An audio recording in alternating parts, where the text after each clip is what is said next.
Good morning, everybody. This is Mike Peters with the Pottsville Church of Christ, and it's time for our morning devotional. So let's get our Bibles out and let's turn to Luke chapter 7. And I'm going to begin reading in verse 1. That's Luke 7 and verse 1. Now when he concluded all his sayings in the hearing of the people, he entered Capernaum. And a certain centurion's servant, who was dear to him, was sick and ready to die. So when he heard about Jesus, he sent elders of the Jews to him, pleading with him to come and heal his servant. And when they came to Jesus, they begged him earnestly, saying that the one for whom he should do this was deserving, for he loves our nation and has built us a synagogue. Then Jesus went with them. And when he was already not far from the house, the centurion sent friends to him, saying, Lord, do not trouble yourself, for I am not worthy that you should enter under my roof. Therefore I did not even think myself worthy to come to you, but say the word, and my servant will be healed. For I also am a man placed under authority, having soldiers under me. And I say to one, go, and he goes, and to another, come, and he comes, and to my servant, do this, and he does it. When Jesus heard these things, he marveled at him, and turned around, and said to the crowd that followed him, I say to you, I have not found such great faith, not even in Israel. And those who were sent, returning to the house, found the servant well, who had been sick. What a statement by Jesus. And the astonishing thing about this statement by Jesus is that it's said during a time where, and about an individual who was a Gentile, who wasn't even a Jew. And Jesus sees the faith of this Gentile individual, and he commends him for it, and says that his faith is even greater than the faith found in Israel. Now, what a contrast is being made here. First of all, he commends this Gentile man, this centurion man, for his faith, his great faith, because this centurion knew that Jesus could heal his servant and not even be present. He says, I have authority. I tell people what to do, and they do it. And I know you have authority. And in making the contrast between these two authorities, he's telling Jesus, he understands that Jesus has a greater authority than any man could have.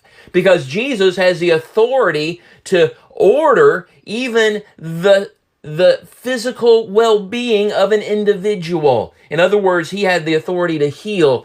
And he knew that Jesus' power and authority weren't confined by place.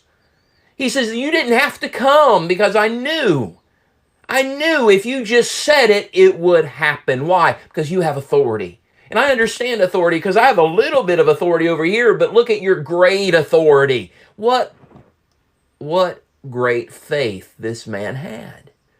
And Jesus commends him, and he says, I haven't even found this great of faith even in Israel. And there's a contrast. His own people. Now multitudes are following him. People are listening to him. People are seeing him heal. And yet ultimately Jesus knows that the majority of these people are going to reject him, ultimately send him to his death on the cross, ultimately give him that death sentence. And he's comparing the faith of Israel, who should have known better. Paul says in Romans 3 that the advantage of the Jew was that they had the scrolls. In other words, they had the knowledge of the prophets that was given by God. They had the prophecies, and they were looking for a Messiah, and here is the Messiah, and yet they reject him. They should have known better. Israel, out of anyone on earth, should have had the greatest faith anyone could have, because they were the ones who were most prepared, and yet they're the ones who rejected him. And here's this Gentile. And look at the faith of this one individual who didn't have access to those scrolls, who didn't have have grow up learning all of those prophecies, who wasn't looking for a Messiah, and yet he recognized him. Oh, what great faith. Oh, if we could only develop a faith like that. This is Mike Peters with the Pottsville Church of Christ, and I hope these morning devotionals are a blessing to you. I hope they're putting a positive start to your day. If you like this video, want to see more videos like it, make sure to subscribe to our YouTube page, like this video, give it a thumbs up, and go ahead and hit that bell notification down there, and you'll be notified when new videos come online. If you're watching this on our Facebook page, make sure to like it, share it on your page, and that will help us get the message of Jesus out to as many people as possible. Hope everyone has a wonderful week. I hope you have a great